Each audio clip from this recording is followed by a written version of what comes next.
ಇನ್ನು ನಾಗಮಂಗಲ ಘಟನೆಯನ್ನ ಖಂಡಿಸಿರುವಂತಹ ಬಿಜೆಪಿ ಒಂದೊಂದೇ ನಿಯೋಗವನ್ನ ನಾಗಮಂಗಲಕ್ಕೆ ಕಳಿಸಿ ಸತ್ಯ ಶೋಧನೆಗೆ ಇಳಿದಿದೆ. ಇವತ್ತು ಕೂಡ ಅಶ್ವಥ್ ನಾರಾಯಣ್ ಮತ್ತು ತಂಡ ಅಲ್ಲಿಗೆ ಬಂದು ಭೇಟಿ ನೀಡಿದ್ರು. ಸ್ಥಳೀಯ ನಾಯಕರನ್ನ ಅಧಿಕಾರಿಗಳನ್ನ ಕೂಡ ಮಾತನಾಡಿಸಿದ್ರು.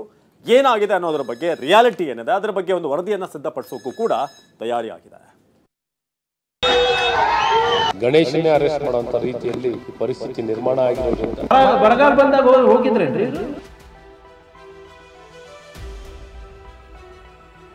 ನಾಗಮಂಗಲದಲ್ಲಿ ಬಿಜೆಪಿ ಸತ್ಯ ಶೋಧನಾ ತಂಡ ಭೇಟಿ ಪರಿಶೀಲನೆ.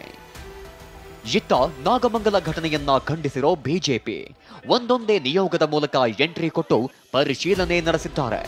ಇವತ್ತು ಘಟನಾ ಸ್ಥಳಕ್ಕೆ ಬಿಜೆಪಿಯ ಸತ್ಯ ಶೋಧನಾ ತಂಡ ಭೇಟಿ ನೀಡಿ ಪರಿಶೀಲನೆ ನಡೆಸಿತು. ಬಿಜೆಪಿ ಶಾಸಕ ಅಶ್ವಥ್ ನಾರಾಯಣ ನೇತೃತ್ವದಲ್ಲಿ ತಂಡ ಆಗಮಿಸಿದ್ದು ಘಟನೆಯ ಬಗ್ಗೆ ಮಾಹಿತಿ ಸಂಗ್ರಹಿಸಿ ವರದಿ ಸಿದ್ಧ ಮಾಡೋಕೆ ತಯಾರಿ ಮಾಡಿಕೊಳ್ಳಲಾಗಿದೆ.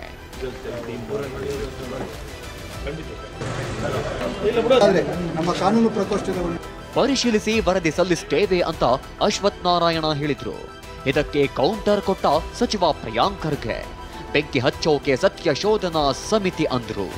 ತುಷ್ಟೀಕರಣದ ರಾಜಕಾರಣ, ಗಣೇಶನ್ನೇ ಅರೆಸ್ಟ್ ಮಾಡುವಂತ ರೀತಿಯಲ್ಲಿ ಪರಿಸ್ಥಿತಿ ನಿರ್ಮಾಣ ಆಗಿರೋದ್ರಿಂದ ಇದನ್ನು ಬಹಳ ಸುದೀರ್ಘವಾಗಿ ಪ್ರತಿಯೊಂದು ಮಾಹಿತಿಯನ್ನು ಕಲೆ ಹಾಕಿ ಪ್ರತಿಯೊಬ್ಬರನ್ನು ಮಾತಾಡಿಸಿ ನಷ್ಟವನ್ನು ಭರಿಸೋದು ಹೇಗೆ, ನಿಜವಾದ ಕೈವಾಡ ಯಾರ್ದು, ಇಲ್ಲಿ ಈ ಸ್ಥಳದಲ್ಲಿ ಬೇರೆ ಬೇರೆ ಇತರ ಚಟುವಟಿಕೆಗಳು ನಡೀತಿರೋ ಏನು, ಸಮಗ್ರವಾಗಿ ಮಾಹಿತಿಯನ್ನ ಕಲೆ ಹಾಕುವಂತ ಕೆಲಸ ಆಗುತ್ತೆ. ಈ ಕೋಪ ಗಲಭೆ ಎಲ್ಲೆಲ್ಲ ಆಗ್ತದೆ ಅಲ್ಲಿ ಮಾತ್ರ ಇವ್ರು ಬೇಳೆ ಬೇಯಿಸ್ಕೊಂತಾರೆ. ಯಾಕೆ ಮಿಕ್ಕಿದ ಬಗ್ಗೆ ಮಾತಾಡೋದಿಲ್ಲ? ಏನು ಸತ್ಯ ಶೋಧನಾ ಸಮಿತಿ ತಗೊಂಡು ಹೋಗ್ತಾ ಇದಾರಂತೆ.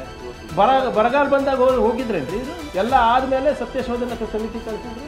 ಅತಿವೃಷ್ಟಿ ಬಂದಾಗ ಯಾರನ್ನ ಬರ್ತಾರ ಇವರು?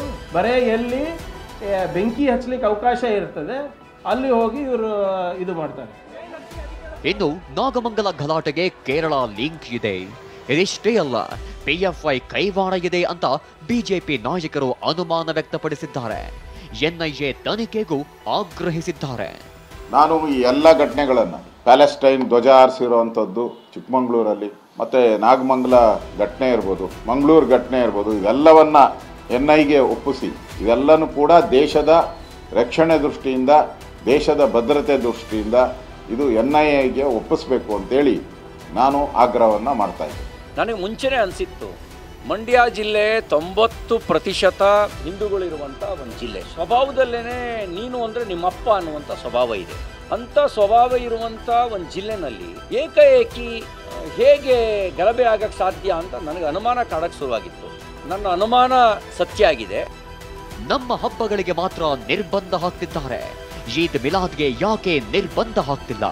ಹಾಕಲಿ ನೋಡೋಣ ಅಂತ ಬಿಜೆಪಿ ಶಾಸಕ ಅಶ್ವಥ್ ನಾರಾಯಣ ಗುಡುಗಿದ್ರು. ಮಾಡಿ ತೋರಿಸಲಿ ಅಂತ ಸವಾಲ್ ಕೂಡ ಹಾಕಿದ್ರು. ವಿಗ್ರಹಗಳು ನೆಡ್ಲಿಕ್ಕಾಗ್ಲಿ, ಗಣೇಶನ ಹಬ್ಬ ಆಚರಣೆ ಮಾಡ್ಲಿಕ್ಕೆ ನಿರ್ಬಂಧನೆಗಳು, ಮೆರವಣಿಗೆ ಮಾಡ್ಲಿಕ್ಕೆ ನಿರ್ಬಂಧನೆಗಳು, ಇವಕ್ಕೆಲ್ಲ ನಿರ್ಬಂಧನೆ ಹಾಕ್ಬೋದು. ಯಾಕೆ ಇದ್ಮಿಲ್ಲ ಅದಕ್ಕೆ ನಿರ್ಬಂಧನೆ ಹಾಕಲ್ಲ? ಹಾಕ್ಲಿ, ನೋಡೋಣ, ಸರ್ಕಾರ ಮಾಡ್ಲಿ, ಇದನ್ನು ಮಾಡಿ ತೋರಿಸ್ಲಿ. ಒಟ್ಟಾರೆಯಾಗಿ ನಾಗಮಂಗಲ ಗಲಭೆಯ ಒಂದೊಂದೇ ರಹಸ್ಯಗಳು ಬಯಲಾಗ್ತಿವೆ. ಇದೇ ಪ್ರಕರಣ ಪೊಲಿಟಿಕಲ್ ಟರ್ನ್ ಪಡೆದುಕೊಂಡು ರಾಜಕೀಯ ನಾಯಕರ ಮಧ್ಯೆ ಬಡಿದಾಟಕ್ಕೂ ಕಾರಣವಾಗಿದೆ. Bureau report, TV9.